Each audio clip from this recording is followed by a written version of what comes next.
Hi అండి, welcome to ప్రభా cooking videos. కొత్తిమీరతో ఎగ్ కర్రీ ఎలా చేయాలో చూసేద్దాం. స్టవ్ పైన ఒక గిన్నె పెట్టుకొని లైట్గా సాల్ట్ కారం వేసుకోవాలి. ఉడికించిన ఎగ్స్ తీసుకొని వేపుకొని పక్కన పెట్టుకోవాలి. ఒక ఆనియన్ 5 మిర్చి వేసుకొని వేపుకోవాలి. అవి వేగిన తర్వాత జీడిపప్పు వేసుకొని వేపుకోవాలి. నేను జీడిపప్పు ప్లేస్లో పుట్నాల పప్పు వేస్తున్నాను. అన్నీ వేగిన తర్వాత చల్లారనివ్వాలి. ఇప్పుడు మిక్సీలోకి కొత్తిమీర తీసుకొని ఇప్పుడు వేపి పక్కన పెట్టుకొని వేసుకోవాలి.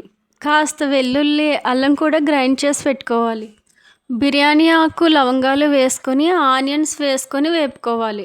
ఆనియన్స్ వేగిన తర్వాత టమాటా వేసుకొని వేపుకోవాలి. ఇప్పుడు గ్రైండ్ చేసి పెట్టుకున్న కొత్తిమీర వేసుకొని లైట్గా వాటర్ వేసుకొని కలుపుకోవాలి. ఇప్పుడు సాల్ట్ కారం ధనియాల పొడి జీలకర్ర పొడి వేసుకొని కాస్త వాటర్ వేసుకొని కలుపుకోవాలి. ఇప్పుడు వాటర్ వేసుకున్న తర్వాత ఉడికించిన ఎగ్స్ వేసుకొని ఒక 5 మినిట్స్ ఉడకనివ్వాలి. ఎంతో టేస్టీతో కొత్తిమీరతో ఎగ్ కర్రీ రెడీ అండి.